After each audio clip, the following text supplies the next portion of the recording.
ചേട്ടാ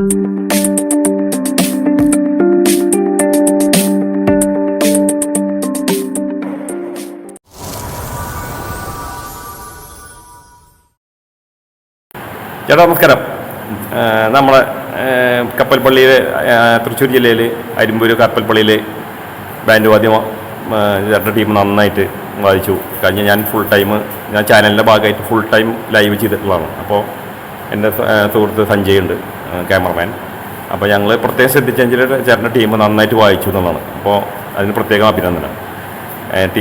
നമ്മുടെ ചേട്ടൻ്റെ ടീം മെമ്പേഴ്സിനും എല്ലാവർക്കും ഞങ്ങൾ പ്രത്യേകം സ്നേഹമുണ്ട്. ഞാൻ ഈ നാട്ടുകാരൻ തന്നെയാണ്. അപ്പോൾ ഞങ്ങളുടെ സ്നേഹമുണ്ട്. അതുപോലെ തന്നെ ഈ പെരുന്നാളിൻ്റെ ഭാഗമായിട്ട് വായിച്ചതിൽ ഞങ്ങൾക്ക് സന്തോഷമുണ്ട്. അപ്പോൾ അത് ഞാൻ ആദ്യം ഷെയർ ചെയ്യാം. അപ്പോൾ ഞങ്ങൾ ടീമിൽ ശ്രദ്ധിച്ചു, ഇങ്ങനെ വോയിസ് എന്നുള്ള പേരിലാണ് ശ്രദ്ധിച്ചത്. അപ്പോൾ അതിൻ്റെ കൂടുതൽ ഡീറ്റെയിൽസ് ഞങ്ങൾക്ക് അറിയാൻ താല്പര്യമുണ്ട്. അപ്പോൾ അതിൻ്റെ ഒരു കാര്യം ഒന്ന് വിശദീകരിക്കാൻ പറ്റുമോ ചേട്ടൻ? നമ്മുടെ ടീം ഇത് ഹെവൻലി വോയിസാണ്, രാജാക്കാർ ടീം. വണ്ടിയേട്ടനാണ് അതിൻ്റെ മാനേജർ. ഞാൻ ഈ കൊല്ലമാണ് ടീമിൽ വന്നത്. ടീം ഇപ്പോൾ മൊത്തം 28 പേരുണ്ട് മെമ്പേഴ്സ്. എല്ലാം പല സ്ഥലങ്ങളിൽ നിന്നുള്ളവരാണ്. എന്നാലും എല്ലാം തിരുമലോടെ ഇങ്ങനെ പോകുന്നു. ഇതുകൊണ്ട് ഞങ്ങളുടെ ജീവിത മാർഗവും അങ്ങനെയാണ് പ്രോഗ്രാം മുന്നോട്ട് എടുക്കുന്നത്. അങ്ങനെ വന്ന് പ്രോഗ്രാം ചെയ്തു അതിൻ്റെ മാനേജർ സംസാരിക്കും. ഓക്കെ. അപ്പോൾ നമ്മൾ ഈ കപ്പൽപ്പള്ളിയിൽ ആദ്യമായിട്ടാണോ വായിക്കാൻ വരുന്നത്? അത് ഞാൻ ആദ്യമായിട്ടാണ്. നിങ്ങളുടെ ടീം ആദ്യമായിട്ടാണ്? ഈ ടീം നേരത്തെ വന്ന് വർക്ക് ചെയ്തിട്ടുണ്ട്. ഞാൻ ആദ്യമാണ് ഈ ടീമിൽ. ടീം മെമ്പേഴ്സ് മുന്നേ ഇവിടെ വായിച്ചിട്ടുണ്ട്. അപ്പോൾ ചേട്ടൻ ആദ്യമായിട്ടാണ് വായിക്കുന്നത്?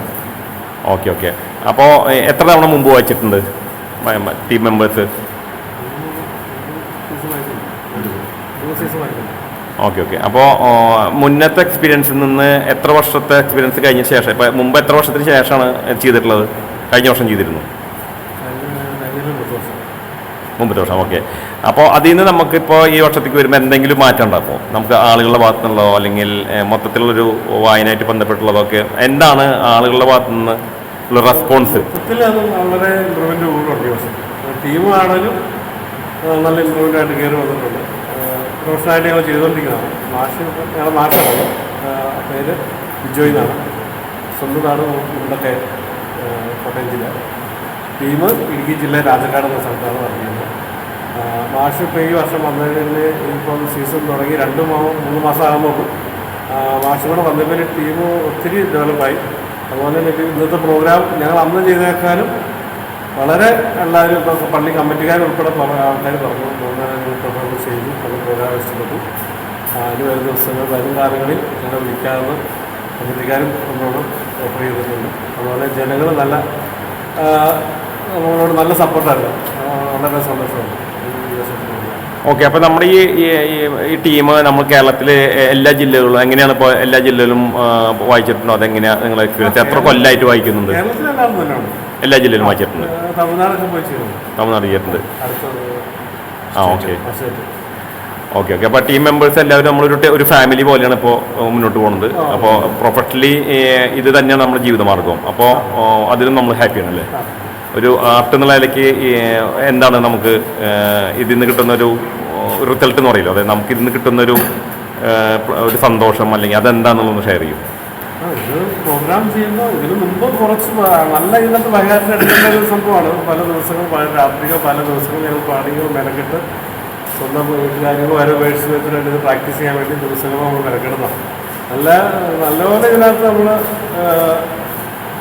വർക്ക് ചെയ്താൽ മാത്രമേ പ്രോഗ്രാം ഇവിടെ വിജയിപ്പിക്കാൻ പറ്റും. അതിന് മാസങ്ങളായി നമ്മൾ ഇതിന് പ്രാക്ടീസ് ചെയ്യാനായിട്ട് പക്ഷേ ആ റിസ്ക് എടുക്കുന്നുണ്ടെങ്കിൽ ഈ പ്രോഗ്രാം ചെയ്ത് വിജയിച്ചു കഴിയുമ്പോൾ പ്രോഗ്രാം വിജയിച്ച് കുഴപ്പമില്ല, പുറത്തൊരു ഓഡിയൻസ് നല്ലൊരു അഭിപ്രായം പറയുമ്പോൾ അല്ലെങ്കിൽ നിങ്ങളെപ്പോലുള്ള ചാനലുകാരും ഒക്കെ ഇങ്ങനെ ലൈവ് എടുക്കുമ്പോൾ യൂട്യൂബർമാരും വരുന്നത് അവർ കുഴപ്പമില്ലയെന്ന് പറയുന്നു. നമ്മുടെ ഓടിക്കുന്ന ഓഡിയൻസുകൾ കേട്ട് കുഴപ്പമില്ല എന്ന് പറയുമ്പോൾ നമ്മുടെ മനസ്സിലൊരു സന്തോഷം. ഒരു പ്രൊഫഷണൽ അല്ലെങ്കിൽ പോലും ഇതുകൊണ്ട് മാത്രമല്ല ചെയ്യുന്നത്, ഓരോരുത്തരും ഓരോ പണികൾ ചെയ്യുന്നവരാണ്. ഡ്രൈവറുണ്ട്, ഡ്രൈവർമാരുണ്ട്, പെയിൻറ്റിങ്ങുണ്ട്, ജോലി ചെയ്യുന്നവരുണ്ട്, അങ്ങനെ പല മേഖലകളുള്ളവരാണ്. എങ്കിലും ഇത് ഇങ്ങനെ ബാൻഡ് സെറ്റ് ഇങ്ങനെ മുൻകൂട്ടാൻ അവർ താല്പര്യമുള്ളതാണ്. പല ജില്ലകളിലുള്ളവരാണ് ഈ ടീമിൽ നിൽക്കുന്നത്. 28 പേരുണ്ട്. 28 പേരിൽ പല കോട്ടയം, ഇടുക്കി, എറണാകുളം അങ്ങനെ പല ജില്ലകളിലുള്ള ആർട്ടിസ്റ്റുകളാണ് ഈ ടീമിൽ നിൽക്കുന്നത്. അപ്പോൾ അതിൻ്റെതായ ഒരു സന്തോഷ സമാധാനത്തിലുണ്ട്. റിലാക്സ് ചെയ്യാമോ ടെൻഷൻ ഉണ്ടെങ്കിൽ പോലും അതിനുള്ള സന്തോഷത്തോടെയാണ് ഞങ്ങൾ മടങ്ങുന്ന പ്രോഗ്രാം കഴിഞ്ഞത്. ഓക്കെ. അപ്പോൾ മാഷോട് ചോദിക്കാന്ന് വെച്ചാൽ മാഷ് ഇപ്പോൾ ഒരു ബിഗിനർ തുടക്കക്കാരൻ വരുന്ന സമയത്ത് അതിൽ നിന്ന് നമ്മുടെ ടീമിലേക്ക് ഒരു പ്രൊഫഷണലായിട്ട് വായിക്കുന്ന രീതിക്ക് ആളെ ഡെവലപ്പ് ചെയ്യണമെങ്കിൽ എത്ര സമയം എടുക്കും? നോർമലി ഒരു ആവറേജ് സ്റ്റുഡൻ്റ് ആണെങ്കിൽ അത് നമ്മളിപ്പം എല്ലാം പഴക്കം ചെന്ന ആർട്ടിസ്റ്റുകളാണ് നിൽക്കുന്നത്, ഇതിനകത്തിപ്പം നിൽക്കുന്നത്. അപ്പം നമ്മളൊന്ന് എല്ലാം കൂട്ടുകെട്ടവർ ചെയ്തുകൊണ്ടിരിക്കുന്ന പോലെ തന്നെ ഒരു പാട്ട് നമ്മൾ എടുക്കുമ്പോൾ ഒരു ദിവസം ഞങ്ങൾ പ്രാക്ടീസ് രാത്രി ഫുള്ള് എടുക്കും, ഒരു ദിവസം പിടിക്കും പാട്ട് എടുക്കുക. അത്ര വലിയ ആർട്ടിസ്റ്റുകളല്ല ഇതുപോലെ ഞങ്ങൾ നിൽക്കുന്നത്. അപ്പോൾ എല്ലാവരും ഒരു ഒത്തൊരുമയോടെ നിന്ന് അങ്ങനെ ചെയ്യുന്ന ഒരു കാര്യമാണ്. ഞാൻ ചോദിക്കുന്നത് വെച്ചാൽ ഒരു തുടക്കം ഇത് നമുക്ക് ഒരു ഏതെങ്കിലും ഇപ്പോൾ നമ്മൾ ചെയ്യുന്ന ആർട്ട് ആയിട്ട് ബന്ധപ്പെട്ട ഈ വാദ്യമായിട്ട് ബന്ധപ്പെട്ടുള്ള ഏതെങ്കിലും ഒരു ഇതിൽ പാഷൻ ഒരു ഇഷ്ടമുള്ള ഒരാൾ വന്നു, പക്ഷേ ആൾക്ക് വായിക്കാൻ അറിയില്ല, പക്ഷേ ഇഷ്ടമുണ്ട്, വായിക്കണം പഠിക്കണം, ഇത് പ്രൊഫഷണലായിട്ട് സ്വീകരിക്കുന്നു പറയുമ്പോൾ ഒരു തുടക്കക്കാരനായിരിക്കും. അപ്പോൾ ആ തുടക്കക്കാരൻ എന്നുള്ള രീതിയിൽ വരുന്ന ഒരു ആർട്ടിസ്റ്റിന് ഒരു താല്പര്യമുള്ള ഒരു സ്റ്റുഡൻറ്റ് വരുമ്പോൾ ആൾക്ക് ഏകദേശം ഒരു ഇപ്പോൾ നിങ്ങളൊക്കെ വായിക്കുന്ന മാതിരിയുള്ള ഒരു പ്രൊഫഷനിലേക്ക് വരാൻ വേണ്ടി എത്ര സമയം എടുക്കും? ഒരു തുടക്കം എന്നുള്ളതായിരിക്കെങ്കിലും വരുന്ന സമയത്ത് എത്ര എടുക്കും? ഒരു 1.5 വർഷം പിടിക്കും. 1.5 വർഷം സ്ഥിരം പ്രാക്ടീസ് കൂടെ ആകുമ്പോഴേക്കും 1.5 വർഷം കൊണ്ട് നമുക്ക് ഒരു ട്രെയിനിങ് അല്ലെങ്കിൽ ഒരു ബിഗിനർ എന്ന നിലയിലേക്ക് നമുക്ക് ജോയിൻ ചെയ്യാൻ പറ്റും. ടീമിൽ നമുക്ക് വായിപ്പിക്കാനുള്ള സാധ്യത കൊടുക്കാൻ പറ്റും. ഓക്കെ. അപ്പോൾ നമ്മളിപ്പോൾ ഇവിടെ വന്നു, അപ്പോൾ നമ്മളെല്ലാം കഴിഞ്ഞു പാക്ക് ചെയ്ത് തിരിച്ചു പോകുന്ന സമയത്ത് നമ്മൾ ചാനലായിട്ട് സംസാരിക്കുമ്പോൾ സന്തോഷമുണ്ട്. കാരണം നിങ്ങളെപ്പോലത്തെ ആർട്ടിസ്റ്റുകളെ പ്രൊമോട്ട് ചെയ്യാൻ വേണ്ടിയിട്ടുള്ള ചാനലാണത്. അപ്പോൾ നമ്മൾ ചെയ്യുന്നത് മുഴുവൻ ഈ ആർട്ടായിട്ട് ബന്ധപ്പെട്ട പോലെ തന്നെ മിക്ക കണ്ടന്റ് പോലെ ആർട്ട്, കൾച്ചർ, മിത്ത് അങ്ങനത്തെ കാര്യങ്ങളൊക്കെ ബന്ധപ്പെട്ട സാധനങ്ങൾ. അപ്പോൾ സന്തോഷമുണ്ട് എല്ലാവരും കണ്ടതിലും ഇങ്ങനൊരു ഇൻ്റർവ്യൂ അറ്റൻഡ് ചെയ്യാൻ പറ്റിയാലും. Thank you for watching. Okay.